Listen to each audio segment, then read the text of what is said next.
Pillars in many varieties have been used across many cultures for centuries to create memorable spaces, mark significant sites, or symbolize spiritual concepts. Pillars fall somewhere between sculpture and architecture. They catch our attention through their height and placement. They tower over us and draw our eyes upward. When grouped together, pillars have more visual and symbolic impact. The arrangement can be perfectly balanced and orderly, or it can be haphazard and random. Here are some interesting pillars from history. Standing stones are large slabs of stone hewn from local rock, chiseled into a finished pillar and placed on end vertically in a circle.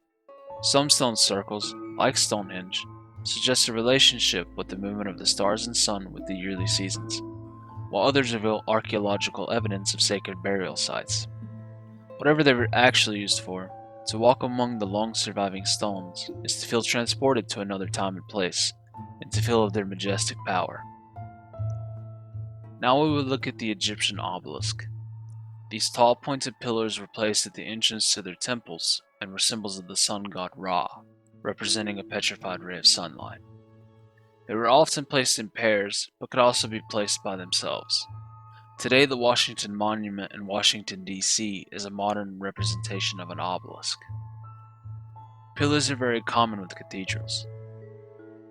We're going to highlight the cathedral of Sagrada Familia in Barcelona, Spain.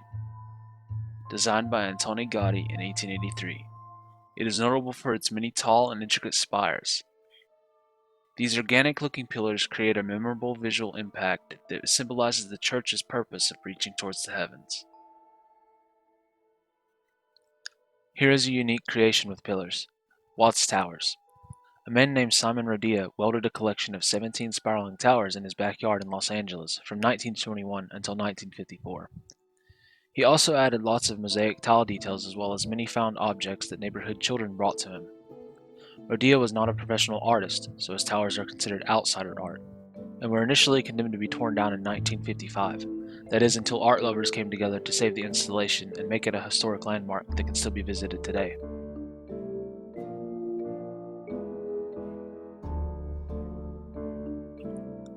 A final example of pillars is a large-scale installation by Chris Bird entitled Urban Light. He created this piece for the Los Angeles Museum of Art in 2008 using 202 restored street lamps from Southern California in the 1920s and 1930s. Burden collected 17 different styles of cast iron lamps, which are now solar powered and turned on every night at the museum. They are organized in closely set rows like a forest of lamp trees. The assemblage of pillars provides such a popular place for visitors to take photographs that Urban Light is now considered a Los Angeles icon.